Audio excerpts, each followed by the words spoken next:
All right, let's bring it up, guys. Bring it up real quick. I want to talk to you guys about something. Okay, so I was just thinking about this. I just came up with this the other day. Just kind of came to me. Um, I think I was like drinking my coffee, and I just popped into my head. So I talked about this with the guys yesterday, and Dave was like, make sure you talk to the guys again about this today. And again, like, this is stuff that I already talk about all the time. So that's why I thought it was such a good thing, and it just kind of, it kind of rolls off the tongue, the 3 Ps, and we're talking about pitching. So, even more appropriate, the 3 Ps for pitching. Like, all these kind of just go, they all work off each other.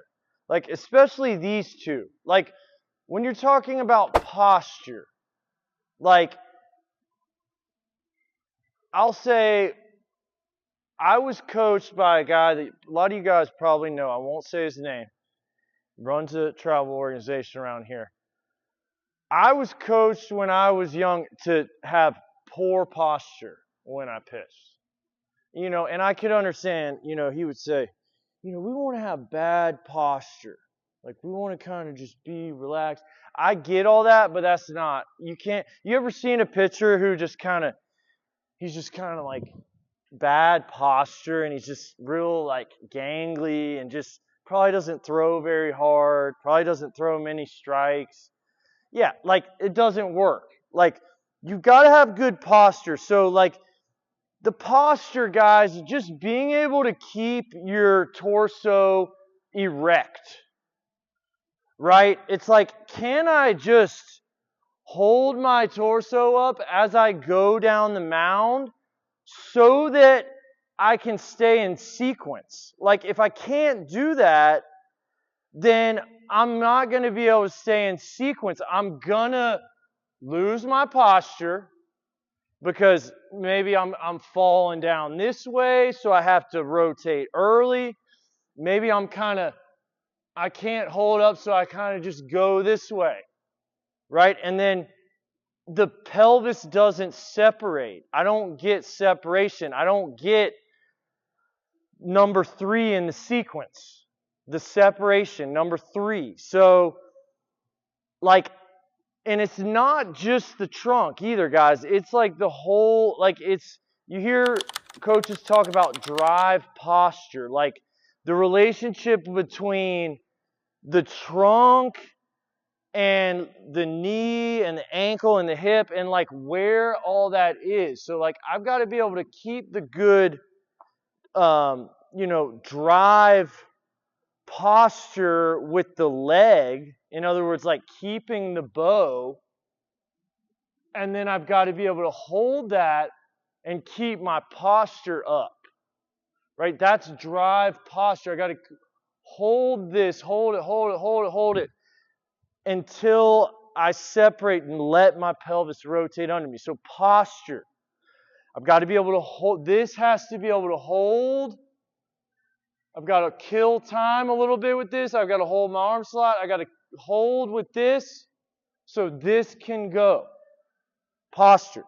To do all that, you can't do all that without pressure. Can't do that without pressure. You've got to have, to keep the posture, you have to have pressure through your body. Okay? You've got to have pressure. A lot of times, it's like right before that would happen is when guys lose the pressure. They lose the pressure because they just kind of, everything just goes, and then it all goes together. You've lost the pressure. You've got to be able to keep the pressure, and then let that wave of pressure keep the connection so that wave of pressure can come up through the body and it gets lighter. It's a little bit lighter up through here. And I keep the wave of pressure. Like, I don't lose the connection, the energy. right? So pressure, like I've got to have some firmness. I've got to be able to keep my rib cage down. I've got to keep pressure in my rib cage. And then the last one, patience. You've got to be patient to do all this stuff, right? Like we're talking about like holding drive posture, killing time with the arm, right? I've got to have that delay mechanism. I've got to be able to kill time, be calm here so that I can hold that slot here, hold the slot, and this can go under me, right? I get to the power position and then the hips separate. That takes patience. Patience. Guys are like, you just want to get the ball going there. You're not going to be able to sequence. You're not going to be able to let your hips deliver the shoulders if you're not patient. Your shoulders will hijack the sequence. Okay, it'll be like shoulders, right? And then there's no, that's where you lose your lower half. It's like the shoulders are ripping the lower half up. Instead of like keeping that connection and really good lower half patterning efficiency, rotational efficiency. Like to rotate efficiently, it has to come from here. Okay, so I have to be patient. I have to get here and let that happen.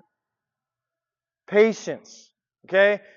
And that's just, mechanics-wise. Like in this program, you guys need to be patient. Like for the first couple weeks, you need to have like a sort of a low expectation, right? Like just come in. This is the fall program. Like don't be like thinking that you're going to go out there in your first fall tournament and everybody's going to be like, oh, like what have you been doing? You look like you're throwing so hard. Like you cannot be thinking about that. Like you've got to think more in terms of the long game, guys. Like just take your time. The development, the development journey is not, it's not cut out for the short game. I mean, it's a long. You've got to look at the long haul, the big picture, like a year from now. Okay, like stick to this stuff for a year and see what happens.